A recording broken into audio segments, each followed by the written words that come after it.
December 8, 1941. A US Army communications radio operator on Wake Island receives a disturbing message. SOS, SOS, Japs attacking Oahu.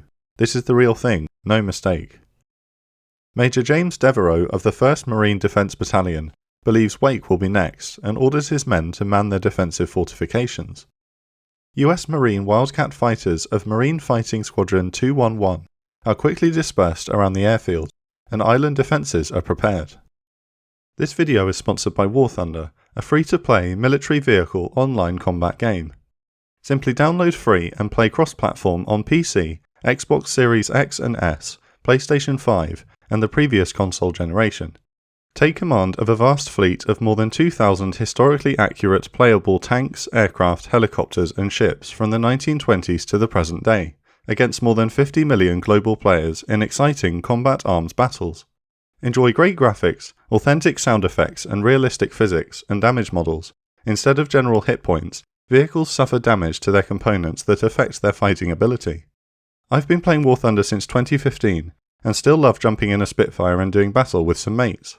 Follow the link to download the game now and receive a free premium tank, aircraft or ship and 3 days of premium. The Empire of Japan has declared war on the United States of America, marking the US's entry into the Second World War. Following the preemptive strike on Pearl Harbor, Japan sets her eyes on Wake, Guam, the Philippines and Hong Kong. Between December 8th and 11th, Wake endures daily air raids by Japanese bombers of the 24th Air Flotilla, departing from their base at Roy. Wake Island is a strategically important island, with a naval port and airfield. US sea and air power can be projected into the northern Pacific Ocean. The Japanese know that Wake must be captured quickly. In the skies around Wake, the Wildcats of VMF 211 perform bomber intercepts and routine reconnaissance patrols in the hopes of spotting any approaching naval invasion or strike force.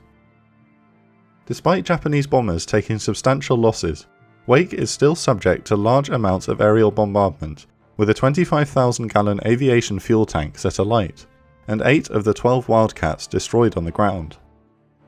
Defences around the 3 islands which constitute the Wake Atoll are bolstered, with 6 emplaced 5-inch gun batteries and multiple 3-inch AA batteries the primary defences against naval invasion.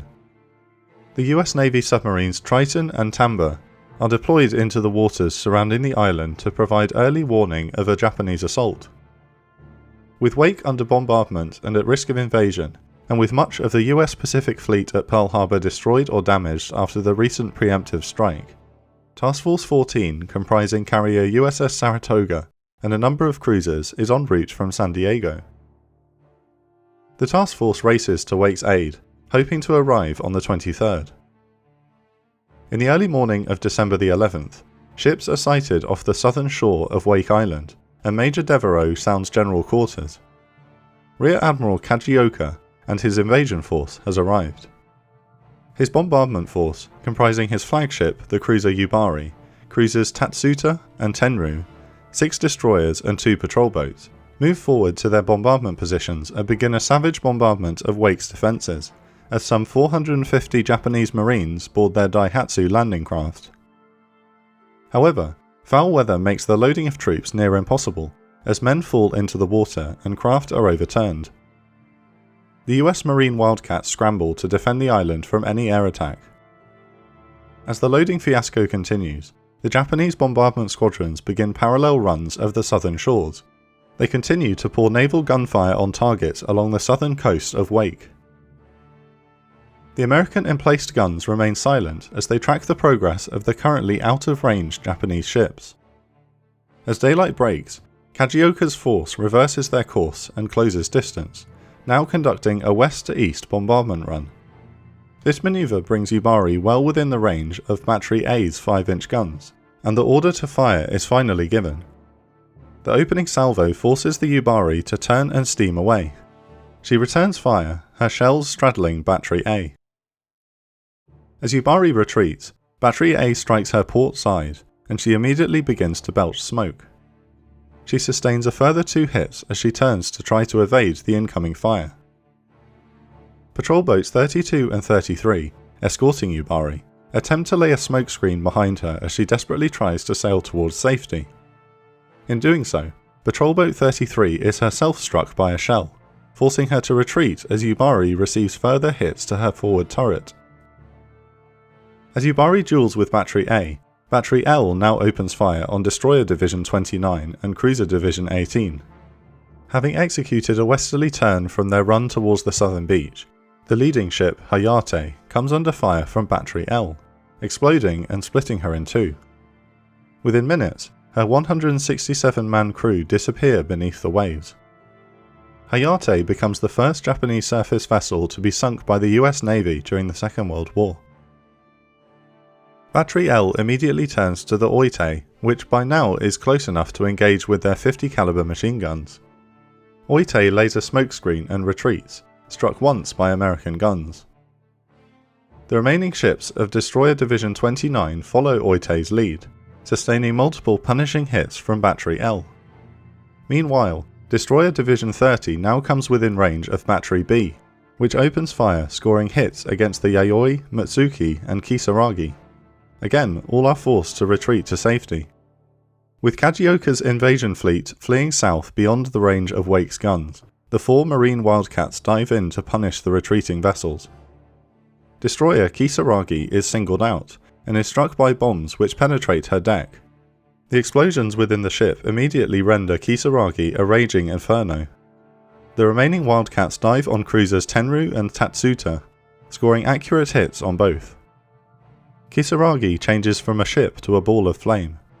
It doesn't take long for her to disintegrate in a violent explosion, and she sinks to the bottom of the Pacific Ocean. The evasion attempt has been a total failure for the Japanese, losing 2 destroyers and 407 casualties. But while the Americans on the island enjoy their success, their situation is still precarious. Aerial bombardment will continue between the 12th and 22nd of December. Desperately needed resupply and equipment will not arrive, and the bombing will hit and degrade all of the island's defences. Works on the island defences continue, as Japanese reconnaissance aircraft track progress. To make matters worse, Task Force 14 is still some 3 days from Wake. Its speed is limited by its slowest ship, the oiler USS Neches.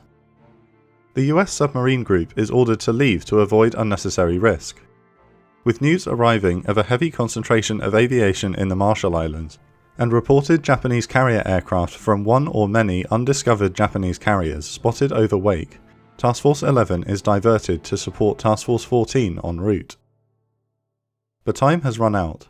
On the 21st of December, the skies above Wake fill with Japanese carrier aircraft from the fleet carriers Hiryu and Soryu. 29 Aichi bombers and 18 Zero fighters strike the island's defences. With Japanese carriers now confirmed in the area without doubt, Task Forces 14 and 11 are ordered to abandon their relief mission to Wake. The US carriers can't be risked against what could be a superior enemy force, and must be withdrawn to fight another day. Desperately needed men, ammunition, aircraft and equipment will never arrive. The 400 men of the 1st Marine Defence Battalion on Wake Island are alone. On the night of the 22nd of December, Rear Admiral Kajioka's much reinforced fleet arrives for a second and heavily committed attempt to take the island. At his disposal are the carriers Hiryu, Soryu, heavy cruisers Tone, Chikuma, Alba, Keiko and Furitaka, light cruisers Yubari, Tatsuta and Tenru, 9 destroyers, the 2 patrol boats 32 and 33, and 4 auxiliary ships. At midnight, lookouts witness vivid irregular flashes, cruisers Tenru and Tatsuta conducting diversionary bombardments. The Japanese Marines are going to attempt a night amphibious assault, aiming to take out the defensive guns on Wake using ground forces. Immediately, reports from Peacock Point arrive of barge-like shapes in the darkness offshore. Hearing these reports, Lieutenant Poindexter deploys his men in a defensive line at the end of the airstrip. At Camp 1, another defensive line is established north and south of the airfield access road facing east. To prevent any Japanese advance west, Lieutenant Cleaver's men are also dug in. Northwest of them lies 2 machine gun positions covering the airstrip, with another 2 positioned on the eastern end. Meanwhile, Lieutenant Hanna and Major Putnam arrive at the southern beach and man a 3-inch gun. With the sounds of landing craft approaching and the searchlights now illuminated, Patrol Boat 32 and 33 are spotted fast approaching the southern shore of Wilkes Island. Wake's defences open up, with machine guns peppering the incoming boats. As the patrol boats slam onto the beach, Japanese Marines disembark and charge ashore under the fire from Lieutenant Poindexter's men. Spotting Patrol Boat 32, Hanna engages with his 3-inch gun, the first shells striking the bridge's superstructure. Hanna fires a further 14 shells until the patrol boat detonates in a violent explosion, with Japanese men of the Ukida and Itaja companies still disembarking. Those of the Ukida company who make it ashore advance eastward until they encounter Putnam's defensive line, which holds. With a confused situation and not knowing that 1,500 Japanese Marines are in the process of coming ashore or even their landing locations, Major Devereaux presumes the landings are focused on the southern shore and orders a section of reinforcements from Battery D to the command bunker. Meanwhile, the blazing Patrol Boat 32 illuminates a portion of the Ukida advancing towards the airstrip. Immediately, Poindexter's machine gun sections engage the enemy, forcing them to disappear back into the darkness. Simultaneously, machine gun fire erupts from Camp 1, where machine gun positions begin to engage enemy landing craft attempting to cross the reef and land east of Wilkes Channel. To add to the confusion, Japanese troops somewhere in the darkness sever overground communication lines, isolating the dispersed American defences and hindering their ability to react quickly and in a coordinated manner. Putnam's men are under such pressure that they are forced to retreat. To Putnam's east, another company of Japanese Marines comes ashore between Peacock Point and his position. Now surrounded and with nowhere else to go, he remarks, "This is as far as we go. Putnam's position will stand and fight." Meanwhile, Batteries A and E now come under mortar and machine gun fire. Japanese troops have crossed the airstrip towards the lagoon and attack the Battery E position. Battery E successfully silences an enemy machine gun, but the incoming fire persists, forcing Lieutenant Lewis to aggressively take a squad of infantry forward against them. After 50 yards, Lewis's squad is forced to ground, forming a new ad hoc defensive line. The machine gun sections east of the airstrip and on the eastern shore now begin to engage Japanese forces advancing up the short road. Meanwhile, Poindexter's men are finally overwhelmed and withdraw towards Camp 1. As dawn breaks, Putnam's men are completely enveloped by the Japanese. With Wake under increasing pressure, a new defensive line is formed south of the command post. As daybreak comes, Lieutenant Cleaver's position repels a bayonet charge, killing numerous Japanese soldiers. Over on Peel Island, only Battery B remains under the command of Lieutenant Kessler. In the daylight, they spot Japanese ensigns on Wilkes Island, however this does not dissuade them. They spot and open fire on Patrol Boat 33, setting her alight. The ships of Destroyer Division 30 follow and move within range of Battery B. Battery B, still fighting with hard determination, opens fire, striking Matsuki and forcing the destroyers to retreat. In the skies above, carrier aircraft now arrive to strike the island defences. With all of the Wildcats now destroyed, and only one AA position remaining, the bombers will be free to attack their positions near unmolested. The position on Wake is now untenable. Multiple sections are surrounded, communications are degraded, Japanese aircraft are arriving above, the horizon is filling with heavily armed warships, and enemy troops are now advancing on the command post itself. Commander of all US forces on the island, Commander Cunningham, takes the decision that Wake Island will immediately surrender to Japanese forces. At the Battle of Wake Island, 52 Americans are killed, 12 aircraft lost, and a further 433 captured. Killed Wildcat pilot Captain Henry Elrod, credited with the sinking of Destroyer Kisaragi and several other heroic actions during the defense of Wake, is awarded a posthumous Medal of Honor.